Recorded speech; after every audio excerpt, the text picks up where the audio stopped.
ngayong gabi mga kapuso, may handa kaming Negrense treats para sa inyo.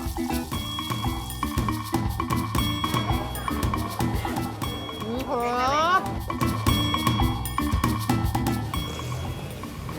Ang sarap!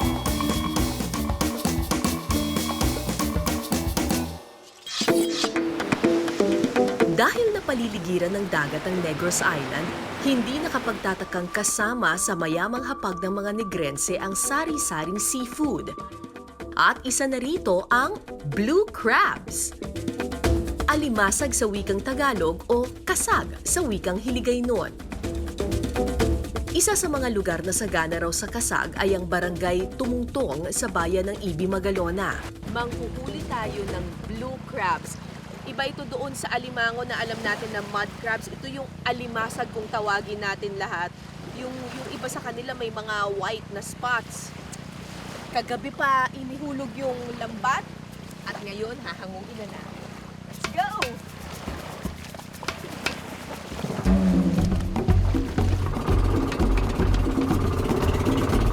Araw-araw, hindi pa man pumuputok ang liwanag, nasa laot na ang mga mangingisda para manguha ng kasag. Inabot din ng kalahating oras ang biyahe bago namin narating ang best spot para manghuli ng mga alimasag. So, kahapon pa lang ay hinulog na nila yung kanilang mga panggalo, yung panghuli nila ng alimasag. Ngayon, hinihila na natin. Ang palatandaan natin itong kulay orange na flag na ito. Uy, ayan na! May huli na!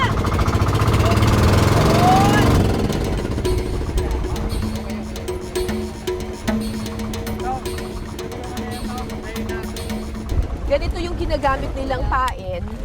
Nakatali lang siya ng ano. Ano ba itong pantali na to? Itong ng niyog. Niyog, oo. Sa loob nun, merong isda na maliliit. So ito, may huli na kasi na-attract sila doon sa pain, pumasok sila dito sa butas na ito, nakuha ngayon sila at na-trap sila doon sa loob. Ayun, hinihila lang sa baba.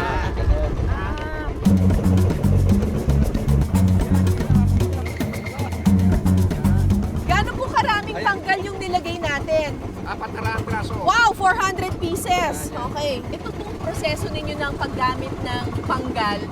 Sino po ang nagturo sa inyo ng ganitong klaseng Yung tatay ng nangyari ng pambot.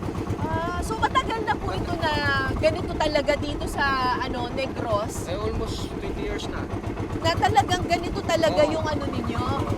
Panghuhuli ninyo? Uy! 2 piraso! Labas!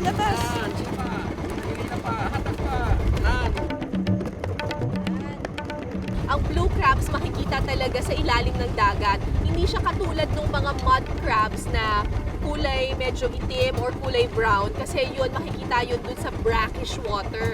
Yung kung saan naghahalo yung tubig alat at tubig dabang. Ito talagang tubig alat na alimasag. Blue crabs ang tawag sa kanya kasi kapag hindi pa siya naluluto, kulay blue siya. Ayan, medyo maliit pa tong hawak ko. Oo, kulay blue yung mga galamay niya. Tapos karaniwan meron siyang mga batik-batik. Yung alam natin na alimango, yung mud crabs, very smooth lang siya. Tapos usually black lang siya o kaya brown. Pero ito yung may mga pattern yung kanyang katawan. So habang hinahango natin yung mga panggal, dito naman sa side na ito, si Kuya, nilalagyan na niya ng pain ulit yung mga nakuha na nating panggal. Kasi maya-maya, ilaladlad na naman natin ito para bukas may huli na naman yung mga mangingisda. Kapag off-season, karaniwang 1 hanggang 3 toneladang kasag ang nahuhuli nila mula sa dagat. Pero kapag peak season, umaabot ng hanggang 5 tons o halos 5,000 kilo ang nahuhuli nila. Para hindi maubos ang kasag, mahigpit na ipinatutupad ng lokal na pamahalaan ng Ibi, Magalona ang mga regulasyon para sa sustainable fishing. Hindi pwedeng hulihin ang mga kasag na nangingitlog pa lang. Yung mga ganito kaliliit, Hindi tinatanggap ko. hindi yan tinatanggap. So ibabalik ko sa dagat para eventually mabuhay pa siya. Matapos naming makuha ang mga kasag mula sa inahong 400 pirasong panggal, ilulubog ulit ito sa dagat.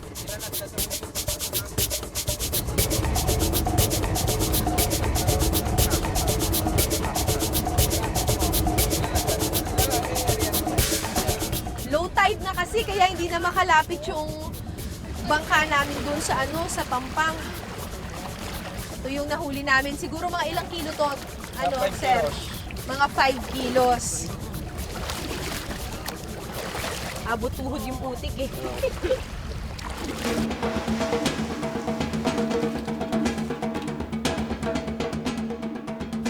Limang kilo. Magkano po yan pag 5 kilo? 5 kilo. 1,150. Kasi ang isang kilo magkano? 230. 230. O, sige. Matapos timbangin, ini-steam ang mga kasag sa isang malaking kaldero. Gaano katagal po ini-steam? 20 minutes. 20 minutes. So yung nakita mo yung mga blue crab, lahat na sila naging orange na sa lahat ng kulay. Pero alam mo pa rin dyan kung sino yung babae tsaka lalaki kasi karaniwan yung lalaki, yun yung may batik-batik. Oh. Palalamigin muna ang mga pinausukang kasag. Saka ito dadalhin sa 6 na picking plants ng Ibi Magalona para ihiwalay ang karne.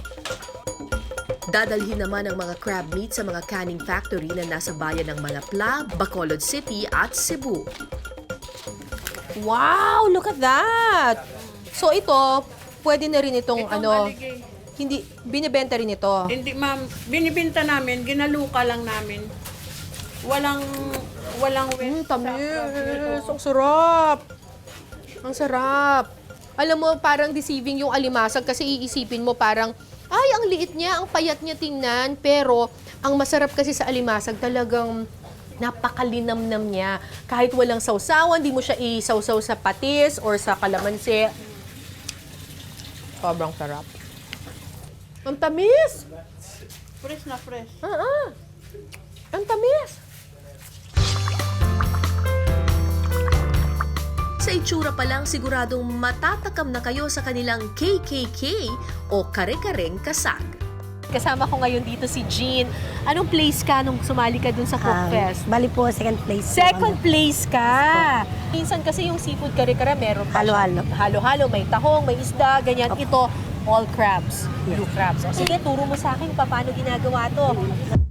Bahagyang pakukuluan o half-cook muna ang mga sahog na gulay gaya ng pechay, sitaw, talong at puso ng saging. Sa mismong pinagkuluan ng mga gulay, tutunawin ng kare-kare powder. In-steam mo na. Opo. Tapos, bago po siya ilagay dito, kailangan po buksan. Buksan. Ayan Ayan! po. Ang ganda na! Wow! Look at that! Okay, tapos? Tapos po, lagay na lang natin po yung peanut butter. Lagyan po natin yung alimasag.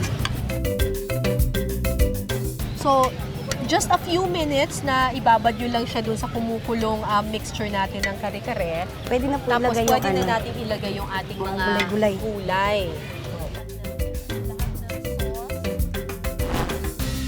After a few minutes, sugod na sa hapagkainan para tikman ang KKK, kare-kareng kasag. Best paired with ginamos, ang Negrense version ng bagoong alamang. Wow! Sarap. Iba kasi talaga yung crab dito sa Ibi Magalone. Sariwa Napakalinamnam niya. Tapos talagang saktong-sakto lang siya talaga. Hindi siya malansa at all. Sarap. Bagay na bagay siya dun sa kare-kare sauce. Actually, usually pag kumakain ako ng kare-kare, talaga nilalagyan ko siya ng bagoong. Pero in this case, may subtle na alat na kasi yung yung crab, kaya hindi mo na kailangan lagyan ng bagoong. Masarap na siya as is. Teka, wag muna tayo pakabusog dahil may isa pa kaming ihahain sa inyo, ang dim sum na mas pinasarap ng kasag. Ang dish na ito mula sa seafood cook-off, fried cheesy crab siomai. At ang kasama ko ngayon ay ang champion sa Cook Fest Seafood Festival ng Ibi Magalona, si Ma'am Christy. Ang ituturo niya sa atin ay crab siomai. Yes. Tama ba? Opo. Wow. O, sige. Paano ba ito ginagawa? Pero parang napansin ko, Bakit may mga gulay dito? Akala ko ba siomay ang gagawin natin? Bakit may Opo. malunggay? Kasi ma'am, para naiba naman sa lahat, sa nakakaiba yung ginamit namin, yung kalabasa para nutritious, ma'am. Hi! I like the idea. O sige po, turo niyo sa akin paano ginagawa. Ilagay natin yung mantika. Mantika. Pag mainit na yung mantika, ilagay natin yung bawang, kasibuyas. Sunod na ilalagay ang hinimay na crab meat. Wow! So ito na yung pinaka magsisilbi nating karne. Opo. Oo, kasi karaniwan siomay, minsan shrimp, minsan baboy, 'di ba? Ito talagang purong-purong crab meat. Titimplahan ng asin at kaunting paminta, lalagyan ng dinurog na green peas. Budbura natin na yung cheese, ma'am. Cheese! Opo. Para malinamnam. Para malinamnam. Tapos ilagay natin yung kalabasa. Wow! Dadagdagan ng 2 itlog na magsisilbing binder ng ating crab siomay mixture. Sunod na ilalagay ang malunggay leaves. Super vegetable. Anti-cancer, anti-everything. Sobrang healthy nito. Kaya mas maganda kung yung mga anak natin matutong kumain ng malunggay. Kapag lumamig na ang nilutong crab siomay mixture, ibalot ito sa siomay wrapper. Saka lagyan ng extra cheese toppings para maging mas malinamnam. Ang mga nagawa nating siomay i-deep fry sa loob ng 3 minuto. At ito na yung ating finished product. Ang ating siomay. Wow!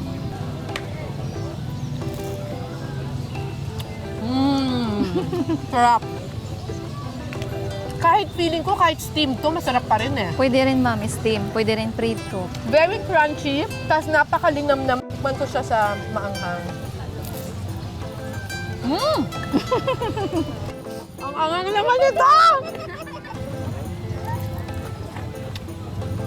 Sarap.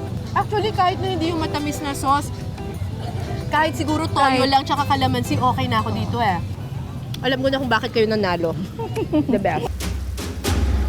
Kapag nabanggit ang Bacolod City, siguradong ang putahing ito ang una mong maiisip.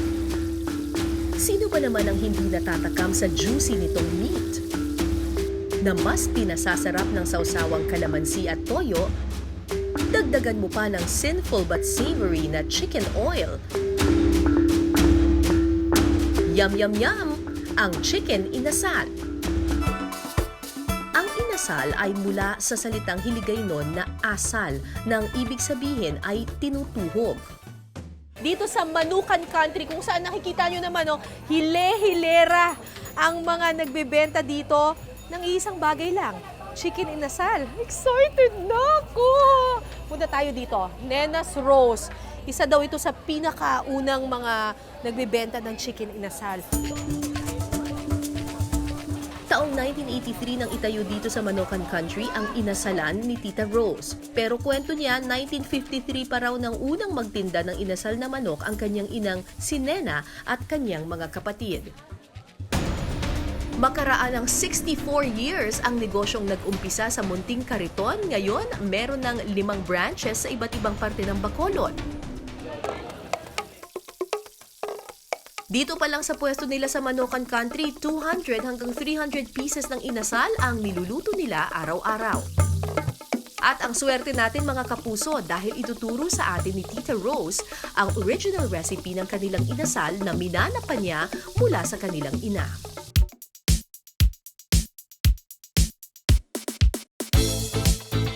Ito, luya. Didikdikin natin. Lagay na lang natin tong bawang. Perfect talaga pag para sa manok, yung flavor ng bawang at saka yung ng luya. Yung luya nagbibigay siya ng anghang at saka medyo natatanggal niya yung konting lansa-lansa ng ng manok. Kumpara sa ibang inihaw o chicken barbecue, naiiba raw ang lasa ng inasal dahil sa mga sangkap nito. Una, ang sandamakmak na kalamansi. Mas marami, mas masarap. At imbis na simpleng suka, coconut vinegar ang ginagamit nila. Lagay natin ng Brown sugar. brown sugar, toyo. Ito, Ano po yan? Suka? suka. Yung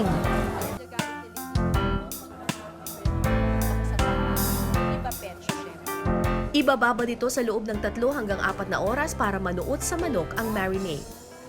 At ngayon, ready na tayong tuhugin or tusok-tusukin. Tusukin yung manok. Yung manok. Or, dito nga sa salita, lalagyan ng asal. Gagawing inasal. Inasal. Yun, gagawing inasal. Dito nga na lang sa Sa paa. paa para mas Sige, madali. madali. Yan.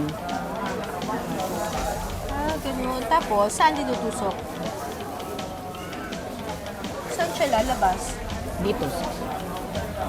Kailangan mo. talaga hanapin ko lang yung Malambot na lang ano. malambot na parte. O, yan. Yan. Yan na. Lalabas na. Teka lang. Kaya ko to! Yan. Paano yung petso? Dito sa pakpak. Dito mo ilagay ang ano. Yan. Kailangan kabisado mo yung anatomy ng manok eh. Para alam mo kung saan may... Yun o. Yun na. Yan. Ah! Oh. Okay na. Ang problema, hindi naman pwedeng talagang bara-bara ka lang magtutuhog kasi ayaw mo rin naman masira yung laman ng manok, di ba? Hindi, baka matuhog yung kamot mo. Or baka ang kamay matuhog mo. daw yung kamay ko. Ang mga tinuhog na petso at paa ng manok iihawin sa loob ng 10 to 15 minutes. Pero hindi pa natatapos ang lahat sa pag-ihaw dahil papahiran pa ito ng chicken oil na gawa sa ginisang bawang, taba ng manok at atswete. Ang chicken oil raw ang isa pa sa nagbibigay ng distinct na kulay at lasa sa Bacolod inasal. At ngayon, pagkatapos nating maihaw ang ating chicken inasal, so ang sausawan natin dito ay, ano po ito? Sukang ano rin to? Sinama ko. Sinamak. Sinama. Okay. Depende na sa inyo, pero ako gusto ko lahat pinaghahalo. So, anghang ng konti ng suka, Oo, tapos sili. toyo, yan. Kalamansi. Tapos kalamansi. Yun. Sa kanin, Tapos, gusto mo ng ano? ng ano po? Chicken oil. Pwede. At syempre, nilalagay siya sa kanin. Mas pinasarap ang chicken inasal kapag kinain ng Kamay. kamot. Ng kamay. Sarap! Very juicy. Tapos ang lambot-lambot niya, oh. Tapos minsan kasi, di ba, kapag kumakain tayo ng chicken barbecue, parang mas nangingibabaw yung lasa nung barbecue sauce. Ito, lasang-lasa mo pa rin yung manok. Na-enhance lang siya nung mixture natin kanina ng kalamansi, suka, toyo. Toyo, bawang. Meron bang technique sa pag-ihaw? Meron. Huwag mong lagyan ng apoy. Talagang sisimutin mo siya. Dediretso naman tayo sa Sipalay City kung saan dinarayo ng mga turista ang nagagandahan nilang beach at nakamamanghang dive spots. Pero bukod sa magagandang tanawin dito, sinasadya rin ng Sipalay dahil sa kanilang pagkain. At sa mga bakawang ito nagtatago ang ipinagmamalaki nilang seafood, ang mud lobster o uson. Kakaiba ang itsura ng uson. Sa unang tingin mukha itong lobster pero kapansin-pansin na may patusok na galamay ito sa likod o buntot na nahahawig naman sa itsura ng alakdan o scorpion. 35 years nang nanghuhuli ng uson si Mang Richard. Kwento niya kadalasang naglalabasan raw ang mga uson tuwing tag-ulan, high tide o kapag baha sa kanilang lugar.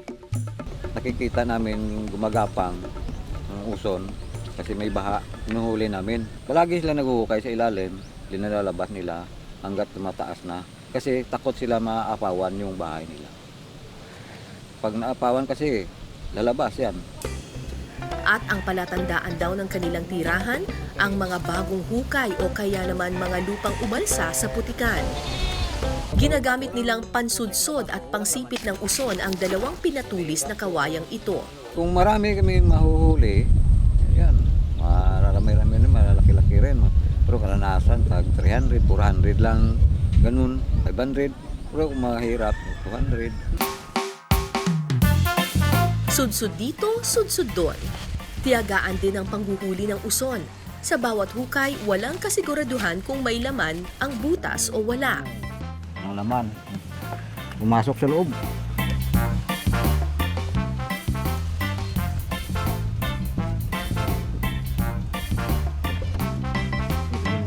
Pagkatapos ng ilang subok sa paghuhukay sa putikan, nakatsyempo rin kami ng butas na may lamang uson.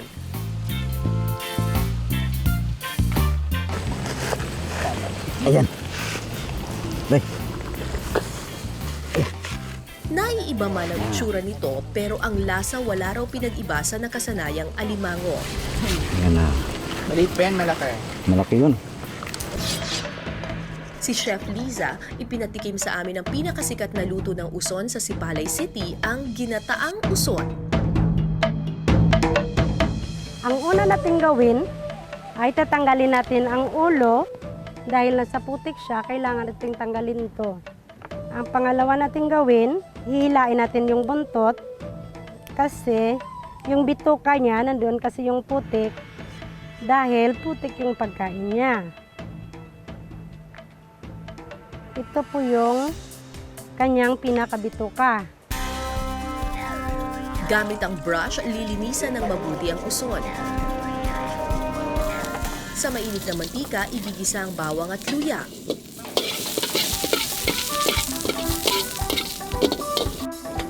Lagay natin yung uson. Saka yung huling gata. Lalagyan natin ng asin. Titimplahan ng asin kumporme sa gusto mong alat.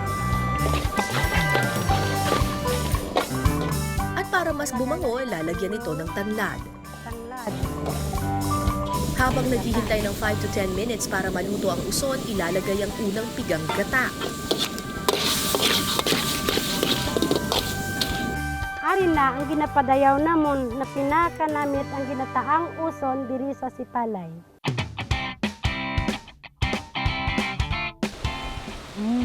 Ang sarap. Lalo na pag may gata. Nanunuot yung gata sa loob ng ng uson. Masarap talaga. Kasi yung laman ng uson medyo matamis-tamis. Parang alimango pero iba, may makakaiba talaga siya na lasa sa alimango.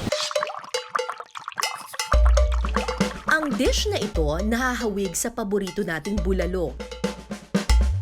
Pero ang sabaw sing-asim ng sinigang. Ano ito? Walang iba kundi ang ipinagmamalaking soup ng mga Negrense. Tara na't humigop ng mainit na sabaw ng kansi. Tulad ng bulalo, shank bone o ang buto mula tuhod pababa ng baka o kalabaw ang pangunahing sangkap ng kansi. Pinakukuluan din ito sa loob ng hindi bababa sa 6 na oras. Pero ang kaibahan, maasim ang kansi at di tulad ng bulalo na manamis-namis ang sabaw. Ang nagbibigay ng asim, ang prutas na batuan na tanging sa mga isla lamang ng Panay at Negros matatagpuan. Isa ang Shireen's Kansi House sa mga kainang unang nag-serve ng kansi. 1985 nang unang ipatikim ni Tita Delia Perez ang original recipe niya ng kansi sa mga Negrense. Simple lang lutuin ang kansi. Titimplahan lang ng asin at paminta ang pinakuloang buto-buto at swerte at batuan. Ang sikreto ng kanyang binabalik-balikang kansi, mas pinasarap ng 5 hanggang 6 na oras na pagpapakulo. Sa sobrang lambot nga raw ng karne, kusa na lang kumakalas ang laman mula sa mga buto. Ang susunod nating titikman ay mukhang bulalo, pero hindi bulalo ang tawag dito ng mga Ilonggo, kundi kansi. Ang kasama ko dito, si Ma'am Delia Perez, ang pasimuno nitong kansi na ito. Mamaya ako nalalagyan, titikman ko muna siya ng as is. Oo, tikman na natin siya.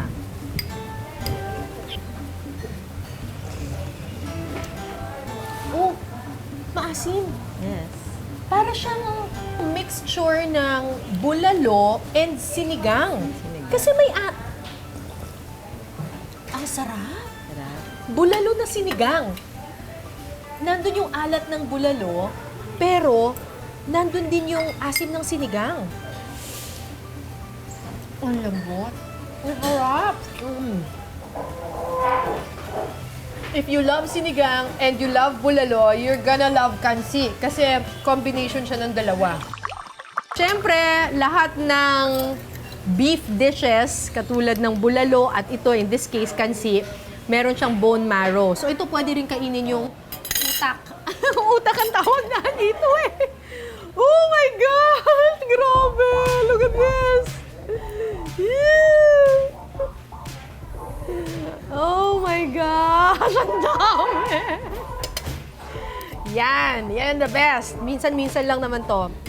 Ito yung mga sinful. Putok-batok. Kasi tingnan nyo, hindi mo na kailangan ng chilyo. Talagang ganyan-ganyanin mo lang. Harap.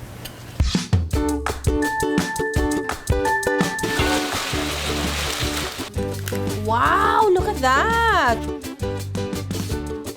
Sabi nga nila, 2 bagay lang ang kailangan para maging worth the trip. Masayang karanasan at mga pagkaing katakam-takam.